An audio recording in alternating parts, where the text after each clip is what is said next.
Ashamaa hordoftoota koo akkam jirtu nageenyi fi jaalalli waaqayyoo iddoo jirtan bakka jirtanitti isiniif haa baay'atu. Nagaa keessan ani nagaa kooti. Egaa karaa biraatiin dhufee piroofaayilii irra laaltanii akka yaada kana dhageeffachuu dhuftan baay'ee keessan quban qaba. Akkasumatti nan yaala. Tokko keessan baay'een keessan caalan keessan gammachuu gurra kanaa waan qeessitaa waan hin beekuufi itti gammaddu si jedhee nan yaala. Argaas waan hin jiruuf koomantii tokko mataammoo nan miicadhee dhugaa jira. Miiceen diindinee ka'e waan ta'eef amma naa qooru viidiyoo waraabaa jedhee dhufe. Hundumaafuu waaqayyoon haa ulfaatu. Karaa kamirrattuu haala kam keessattuu waaqayyoon haa ulfaatu. Jireenya koo keessatti gaaffii inni deebisu, jireenya koo keessatti yaaddoo inni narraa hir'isu, haala inni mijeessu inni haa ulfaatu. Osoo akka namaa ta'e yoo na banne, osoo akka ilaalcha namaa yaada diinaa ta'e as dhiyoon jiru akka kanan dudubbannu jechuudha. Calli nu godha akka gaafa tokko nutti ka'e. Kanaaf maashaallah jedha ofiin waan isanis maashaallah wanta baay'ee gammade. Daawwattoonni koollee hin gammaddu jedhee waan yaada viidiyoo kana gaaffii keessanis hin deebisa eenarra qaccabbi godhee maafan hin deebifneef jedhee dhufe viidiyoo kanaani. Deebiin akkuma piroofaayilii irra jiru. Akkasuma hundumaafuu garuu waaqayyoon haa ulfaatu irra deddeebi'ee jira. Namoonni tokko waan ofii hojjetan, waan ofii godhan, waan ofii yerootti mijeeffatan, waan haalota sisirreeffatan itti fakkaate har'amni iddoo baay'ee waan waraanaa har'amni nama haaduudha siniin jedheera.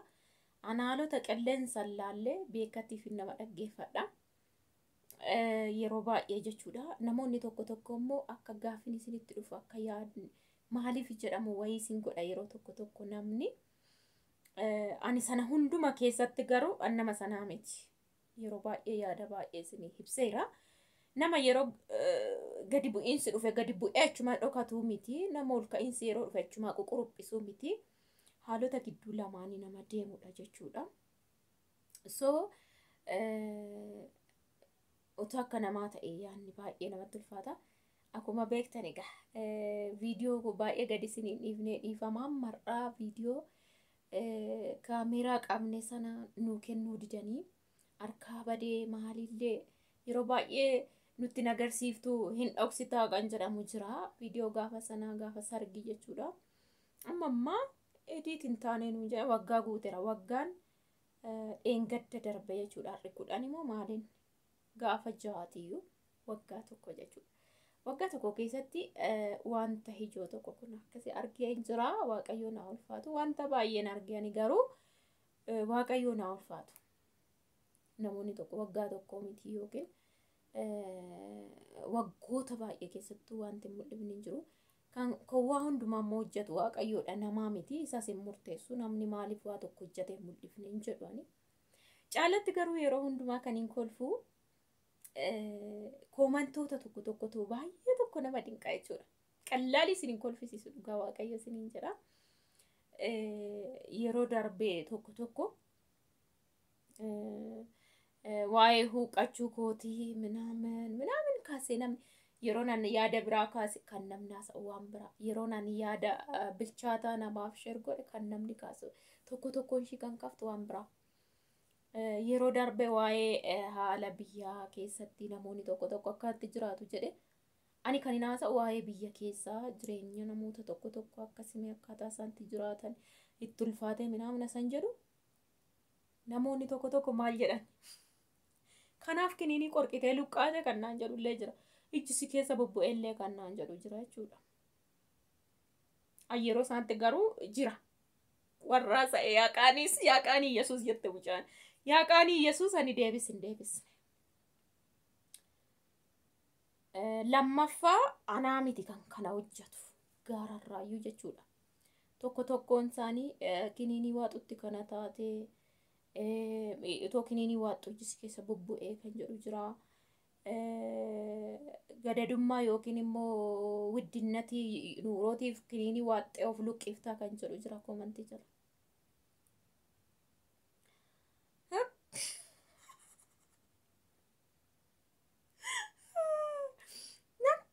Naani kolfu yaa rabbi dafteerra bagaan qinjalaan jedhaan. Dubartiin kun dubartiidha bargeet dhiiraa miti. Ishiin komantii kana barreessitu. Atiink gaafa ta'e ofiif muxululessite of keessa keessi ta'ee ofiif ofitti ol galchiti ta'ee wanta garaa keessa taa'u ija jatti goote funyaatti goote garaa keessa loofachuu ishiin oolu keessan nan barreessaaf dubaroota sana. Komantiin hoo dhaqeef maati beeti garuu nama yuutuubii hojjetu dhokatanii warra barreessan waan ta'eef warra akkasii I think dhakaaf keessa kaa'uunatti fakkaate gaaf ta'e. Achumatti akka bara Kiristoos Addaam dhoqqeedhumarraa ijaafee godhe san inni uummatu aangoo akkasii qabu natti fakkaate. Yaa naswaan fakkir bannafsish waan hin taane arraba keetiin hin dubbatin. Okay? Kan kana hojjetu Kiristoosii yoon immoo isa fayyadamees ulaagaa akkasii karoorfadhees karoora kootii akkaataatti jireenya kootii anatu mijeeffata malee simiti waaxee dhiisee singalchuu maaltu natti hir'ateen waaxas si jammari yoo waaxes waan si galchuu maal qaba waa'ee sana ogummaa kee miti ogummaa koo miti ogummaa isaa ogummaa ishii miti kun ogummaa Kiristoos qofa. Kiristoos maatti beektareeti.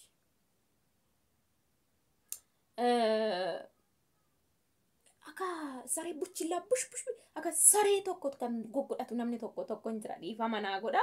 Waaqayyoon galateeffachuun dhufee garuu asumaan immoo likiskisoota waan tokko deebisuun gaariidha bar keessa yoo galeef waraantee yoo galeef malee callin jettu. Ani beekaan zimmi jedhee jechuudha. Yeroo tokko waan dubbachuu qabdu. Eeyyee silaashiitu gochuu qaba maaf gochuu didde waan jedhamu tokko yeroo haasoftu waan haasoftu laalladhu. Yeroo tokko hojii waaqayyoo ani qallaaliin dinqisiifadhu.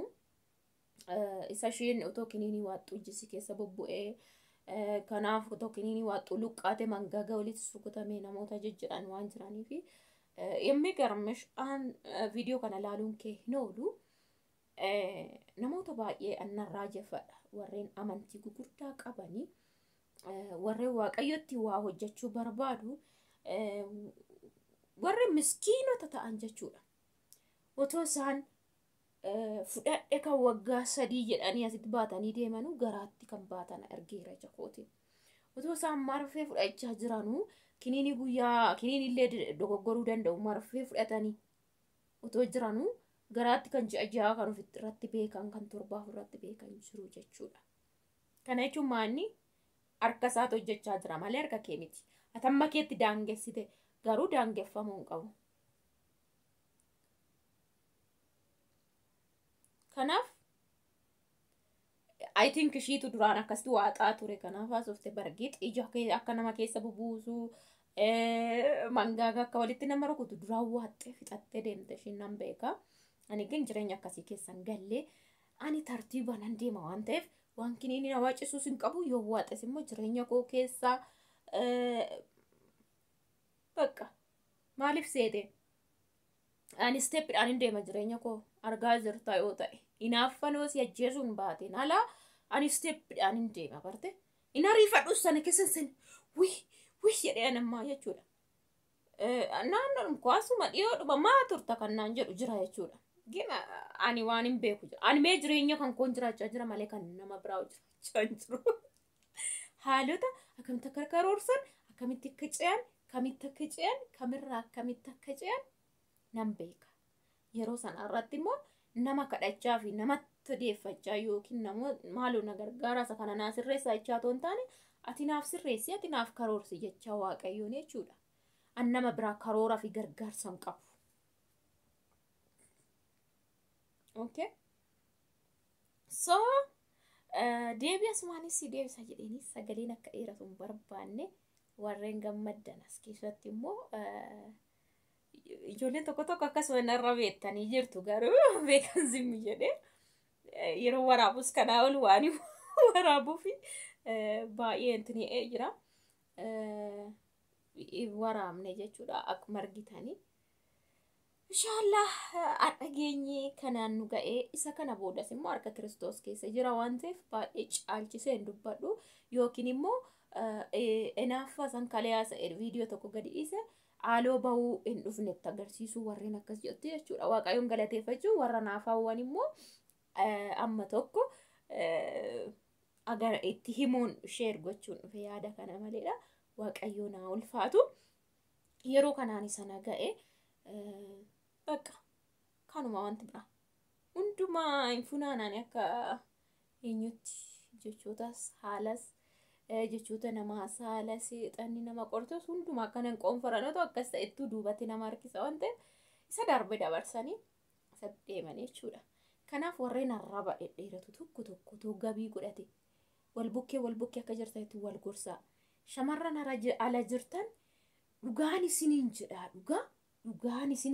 dhugaa arraba keessa yeroo baay'ee gachaa deema. Arraba keessan yeroo baay'ee qormaata guddaa isin eeggata yeroo galtan akka warreen biyya jiranii faana walii of hin qixxeessina. Wanta baay'ee isin qora. Wanta baay'ee isin argata. Callisuu yaalaatu lafa lafuu beektanuu ookitoo wanta suftan baay'ee qabaachuu beektanuu callisuu yaala dhiistanii bira darbuu yaala. Isinitti fakkaatin qilleensi inni keessa jirtan. Anarraa dhugaa waaqaasi dhuguma jette kan jedhe baay'een dhufee as taa'ee na haasofsiisu baay'eetu jira jechuudha. Baay'ee tarkaanfattanii waan hin taane dubbachuu yaadina. Baay'ee tarkaanfattanii wanta isin hin barbaachifne bakka jira miti haala hin jirre keessatti waan hin taane dubbachuudhaaf hin deemina. Dhugaan isin hin jedha.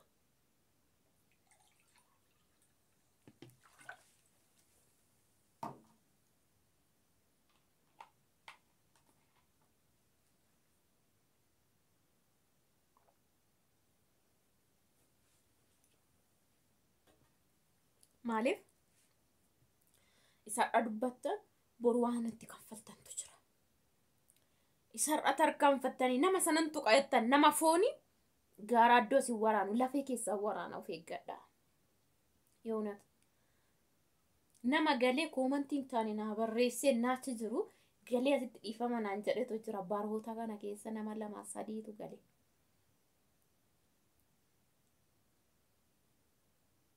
Heerumtaniif miti daftanii ilmoo kan godhattan. Nama faana jiraattaniif miti kan ilmoo godhattan. Gaaraa yoo isinii karoorse. Gaaraa jechuudha. Okay? Yeroo inni jedhetti wanti ta'u tokko waan ta'eef isa kana darbitanii waan argitan hin tuqina, hin waraanina. Isin waraana gaaf tokko qassettani. Isin hin beektan boru garuu itti gaabbitu. Itti gaabbitu jechuudha. Maaliif kalee dubbattani ka waan facaafte ammattaan bar. Ani ko amma yeroo sana sila rakkinaatiif kanaaf waaxee akkasii keessa bu'ee minaamin nama shanii guddisu otoo amma dhalatee 5 guddisuun qaba waaqayyoon haa eebbifamu jechuudha. Saatii kanatti 5 otoo dhalatee ammatti kan inni ittiin guddisu nan qaba. Dhabeeyye takkachi beesin kadhadhe argaa jirtu. Garuu arraban dheeraatina. Arraba dheerachuun sirrii miti jechuudha. Tasgabbaa'uun gaariidha. Hundumaa immoo miti. Warra yaadota akkasii qabaniifan yoo galeef karaa kanaan isa jedhu deebiidhaan.